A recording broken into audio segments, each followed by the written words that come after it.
এই মুহূর্তে যে সড়কে দাঁড়িয়ে রয়েছি এটি নওগাঁর মান্দা উপজেলার একটি উল্লেখযোগ্য গুরুত্বপূর্ণ সড়ক। নুরুল্লাবাদ থেকে মিঠাপুর হয়ে আত্রায় যাওয়ার একটি গুরুত্বপূর্ণ এই সড়ক ভয়াবহ অবস্থা।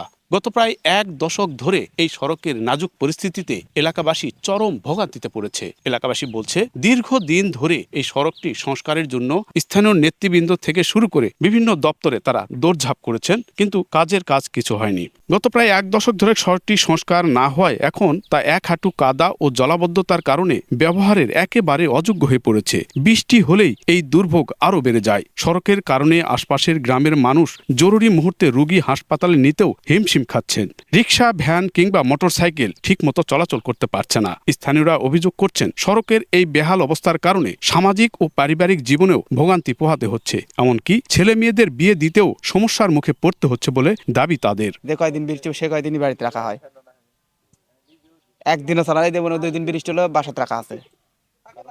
বৃষ্টির কাদো আসা যায় না, দেখো যাতা কাদা লয়, কিভাবে চালাবেন? আমরা ঠিকভাবে চলাফেরা করতে পারি না, গাড়ি নিয়ে যাতায়াত করতে অনেক কষ্ট হয়। আর বৃষ্টি হলে তো মনে করেন যে এই রাস্তাটার এমন একটা ইতিহাস হয়ে থাকে যে আমরা একটা ভাড়াও সুস্থ মতো মারতে পারি না।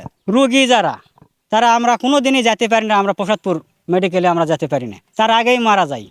আর নর্মাল ডেলিভারি যারা হয় তারা তো যেতেই পারে না, পরিস্থিতি খুবই খারাপ। আর এই এলাকার যদি বিয়ে শাদী বলে, তাহলে যদি বলে যে নুরুল্লাবাদ উত্তরপাড়ার বিয়ে বাদী জীবনে আসবেও না, বিয়ে শাদীও হবে না। আমরা সাইকেলে যেতে পারি না, খুব কষ্ট হয় রাস্তাতে যেতে, হাঁটেও যেতে পারি না, ব্যবসা বাণিজ্য করতে পারি না, ভ্যান নিয়ে যেতে অনেক কষ্ট।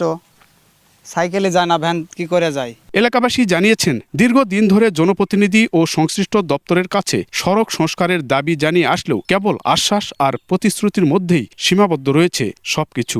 এদিকে স্থানীয় সরকার প্রকৌশল অধিদপ্তর এলজিডি জানিয়েছে নাজুক সড়কের চিত্র তুলে ধরেই দ্রুত মন্ত্রণালয়ের কাছে অর্থ বরাদ্দের জন্য আবেদন করেছেন তারা। এবছর আমরা 18টা রাস্তা প্রস্তাব দিয়েছি। 18টা রাস্তায় 21টা প্যাকেজের এস্টিমেট রেডি করছি, স্যাররা ভিজিট করছে, 16টা 2টা বাকি আছে হয়তো করবে। কারণ এই 18টা বরাদ্দ পাইলে আমরা হয়তো বা এই 18টা রাস্তার মেরামত করবো। এখন যে পরিমাণ বরাদ্দ পাবো সে পরিমাণ কাজ করবো। উপজেলা রোড আর ইউনিয়ন রোডকে সর্বোচ্চ গুরুত্ব দেওয়া হয়, তারপর ভিলেজ রোডকে দেওয়া হয়, এরকম আমাদের একটা ক্রাইটেরিয়া আছে। হাঁটু কাদা জলে লেপ্টে থাকা এই সড়কটি দ্রুত সংস্কার করে দীর্ঘদিনের এই দুর্ভোগ লাঘবে সংশ্লিষ্ট দপ্তর এগিয়ে আসবেন এমন প্রত্যাশায় ভুক্তভোগীরা। নওগাঁর মান্দার নুরুল্লাবাদ এলাকা থেকে এমআর রকি, সময় সংবাদ।